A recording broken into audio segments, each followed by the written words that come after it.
Hey Tapsters, I don't know if you know, but the Travel Agent Podcast is going on tour. And what does that mean? Well, that means that I have been listening to you guys and I have decided to put together something I think is going to be amazing. We are going to put masterminding and fam trips together for what I am now calling the Destination Dream Team. And what is that? So, masterminding is when a group of members are sharing with each other and really helping to build each other up and go to that next level. And, with the fam, this is going to be a more immersive, experiential experience where you're really going to build deeper relationships with our tour operators, suppliers, and other travel partners while utilizing the expertise of content creators, social media specialists, and sales and marketing professionals to truly build a well rounded travel business and attract your ideal client and really understand how to kind of brand yourself and niche down to really give your ideal client what they are looking for. So if you are interested in doing things a little bit different and being a part of this destination dream team, go to the travelagentpodcast.com/fam trips and apply today. Welcome to the Travel Agent Podcast. I'm your host, Aylin Blanco. I interview successful industry professionals and share my personal journey to becoming a travel agent. The show is for aspiring travel agents and travel professionals at every level. My mission is to uncover the universal keys to thrive in this business. Join me as I take a closer look into the life of a travel agent. Hello, and welcome to another episode of the Travel Agent Podcast. I am so excited about the guest who is about to introduce herself. We have been communicating for a little bit, and we are finally going to have an interview, and I'm going to let her introduce herself. Awesome. Well, hi. Thank you. I am Sarah Fazendin. I run Videre Travel. We specialize in family travel and particularly in the big bucket list trips. So Africa safaris, Galapagos, Peru, yacht charters in Greece, weekends in Paris, all the things that you want to do with your kids before they leave home. Awesome. So tell me, how did you become a travel advisor? I love that question. I love that question because nobody, goes to college thinking I am to become a travel advisor. And that's actually one of the things that I'd like to change in the world. But like most people, my path was winding. I went to school for business. I have a degree in marketing. I worked in advertising for a hot minute. And my first job in travel was, I was a kid. I was just out of college. Right after 9/11, I got a job managing North American marketing for the Tourism Board of Kenya. It was a job that I knew was coming up. I hounded my boss until he hired me, basically, and then I was on a plane to Nairobi the next day. It was, fast and furious and baptism by fire, whatever all those, euphemisms are. But I learned a lot and a little. I was, selling travel to Africa right after 9/11. It was hard. It was work, trying to learn really quickly about the people on the ground in Africa and how they work and what their needs are, and learning how travel companies, so tour operators, wholesalers, travel agents, everybody in the North American market is responding and what are they selling and what do they need. And so it perhaps was uniquely an opportunity to learn all sides of the travel industry in a really short amount of time. So I did that for a while. I eventually went off and started a rep company. So I was a multi-line rep for safari camps and lodges and tour companies around Africa. I had a travel blog for a while. I kind of truly was on all sides. I worked for a tour operator for a couple of years. And then finally, about 6 years ago, launched my own company as a travel advisor. And it was really one of those things where I kind of just got sick of asking other people to sell my stuff. I just wanted to sell it. I just wanted to do it and work with the consumer and work with the traveler and really make it happen. And so I did, and kind of have never looked back. It's been wonderful. Awesome. I love that story. I haven't met too many people who have actually started in different facets. It's kind of like a whole different career. So that's awesome that you've been in the industry for a really But you long know what they time. say, once you actually get a job in travel, it's really hard to do anything else. It's kind of a blessing and a curse. I definitely have heard that too. So when you started your own business, what is one thing that you wish that you know now that you really wish that you had known when you first started? Yeah, I mean, when I started my business, I think one of the good things that I had was a solid foundation in business. You know, obviously I had gone to school for that, but I had also started, run, and sold a couple of businesses like before I started that. And so, you know, even the basics, right, of setting up, you know, an S Corp and finding a good bookkeeper and all of those things, I did, you know, just because it was the way that you run a business. However, even looking back, I feel like there are some things that I really could have done a little bit different from the start to have set myself up for success.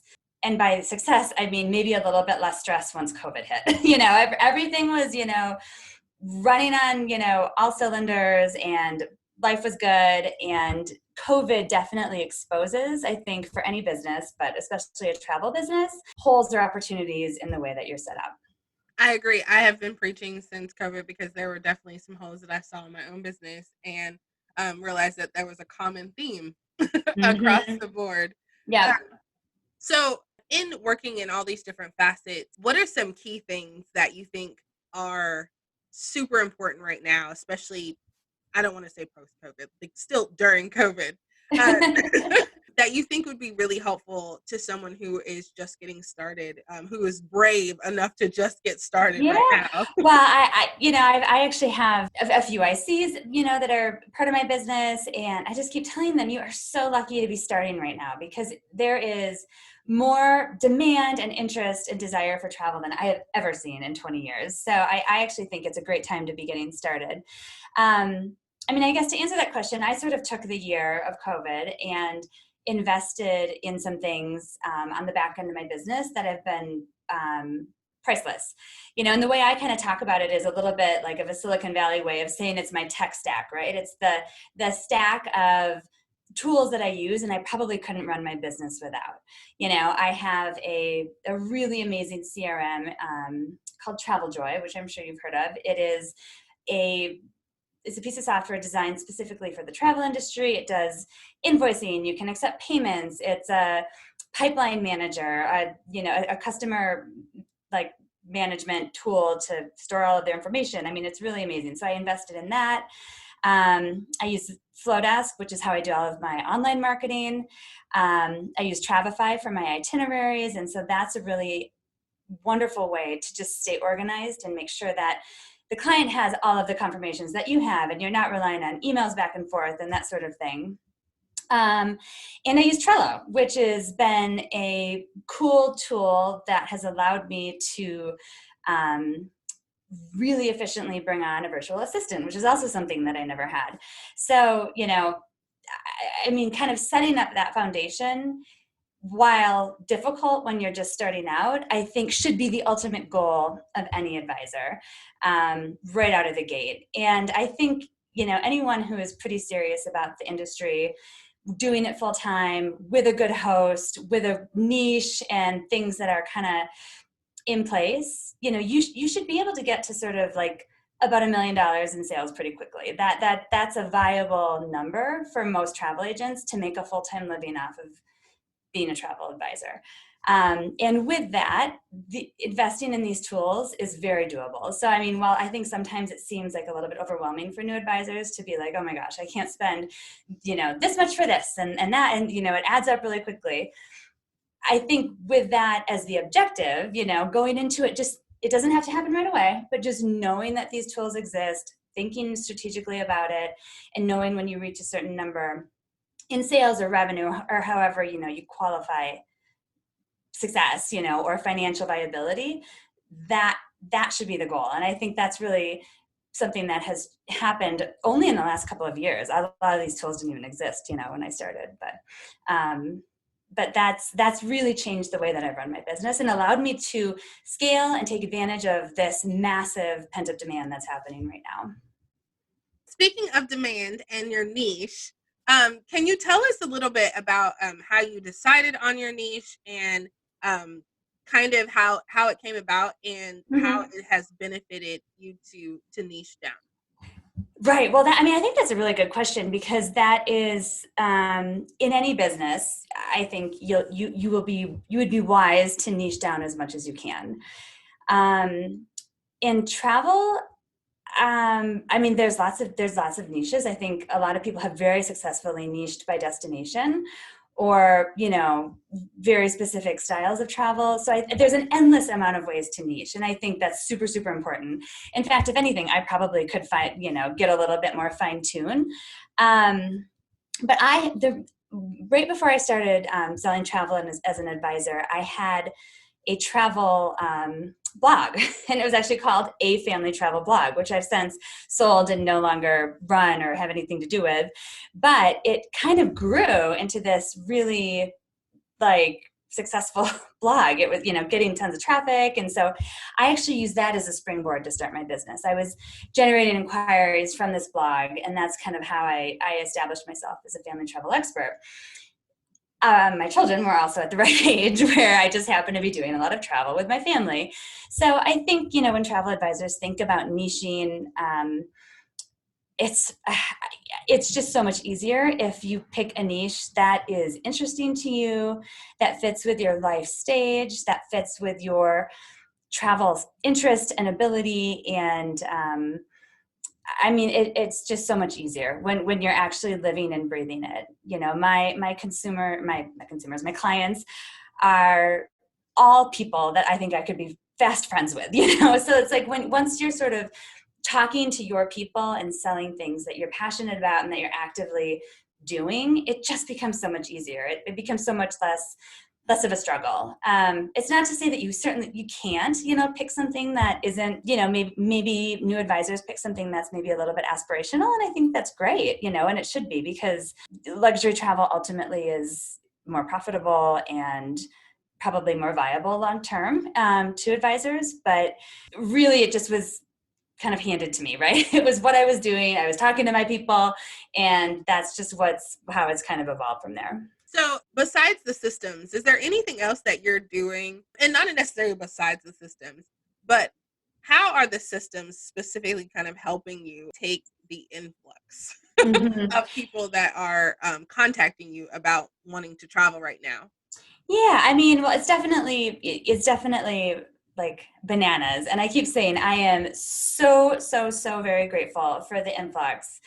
It is not sustainable for the long term, but I am very grateful for the moment. Well, there's a couple of things. So I think the first way that it helps is it's um, CYA, right? It helps you cover your behind, that you have systems in place, you have templates, you are advising people, you are sharing terms and conditions, you're not forgetting steps in the process.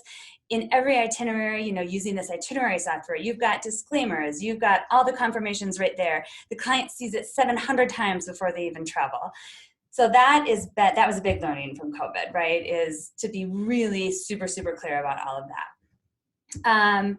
The the template factor is, I guess, the second probably biggest one. TravelJoy has this. I'm sure there's other CRMs that offer this, but if you find, that there's an email that you're writing 72 times, template it, copy and paste it. It's so easy.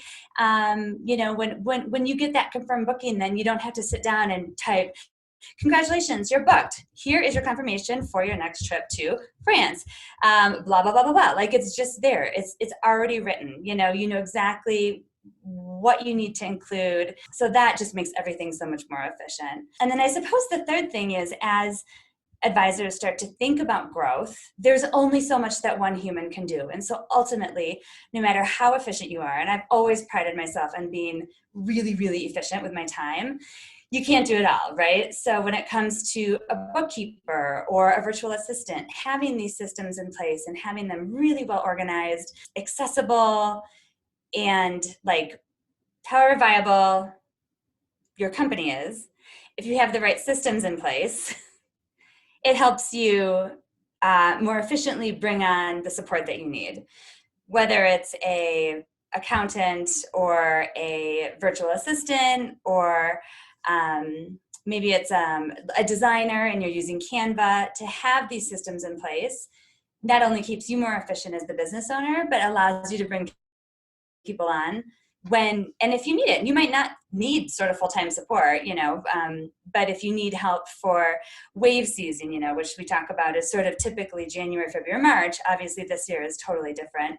Maybe you just bring on a VA for 3 months and you can say, here's my workflow. Like, here's exactly how you can dive in and see the workflow and help me from there. So I think it's probably the only way that travel agents can effectively scale, because you can't do it all yourself. You just can't.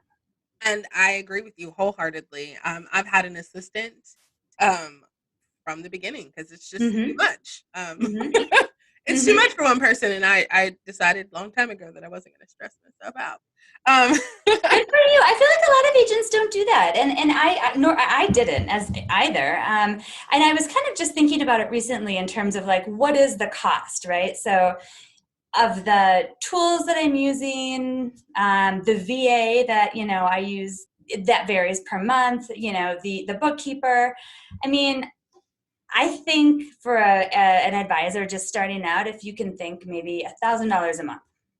But for all of the things, if you can budget for that, so if you can sell enough travel where you're still making a living, paying your taxes, and you have, just ballpark, right, $1,000 a month of expenses, that seems pretty reasonable to me. And so that's something that particularly new advisors who are setting up their business from the very beginning, I think, can use as just a ballpark. So there's been some things that have happened for you recently. So I'd like to kind of hear more about that, and something that is super exciting that's personal and in business. Well, I've had a couple of cool personal things happen. This past year, I was nominated or awarded the Condé Nast Top Travel Specialist, which has been super cool. I, as a consultant, so in my past life as a PR marketing consultant, helped a lot of my clients, with PR and that sort of thing, and got them on these lists. And so it's always kind of been in the back of my head is like, I think that I would feel really proud of myself to get that. So that was a big bonus, especially after this big bummer of a COVID year. So definitely happy about that. It's one of those things that certainly doesn't make or break. It doesn't make a travel advisor any better, but what it does do is when someone is researching you or comes across your website, or someone referrals actually are the main source of my business. If someone gets a referral, it's just an extra check mark. It's like, yep, okay, like they check all the boxes, they are the real deal. So that's been super exciting. So yeah, I mean, that's been really fun. I've also really enjoyed bringing on some more people to my team in terms of ICs.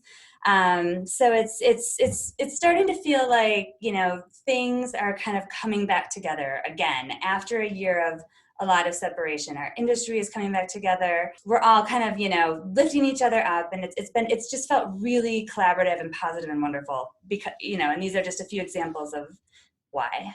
Awesome. Well, I really appreciate you taking out your precious time to come onto the show. We truly appreciate you. And I hope to just follow you on your journey and have you back and tell us more wonderful things that have happened for you. Well, thank you so much. And I look forward to following you on your journey as well. This is a great podcast. And another one of those perfect examples of how we as advisors lift each other up and collaborate, and like no other industry out there. So it's why we do what we do. Thank you so much. Thank you. Thank you for joining the Travel Agent Podcast. Don't forget to subscribe, rate, and review. Visit thetraveleagentpodcast.com for more information about today's episode and other travel agent resources. Be sure to tune in every Thursday for new episodes. Until next time, continue to build a travel business you love.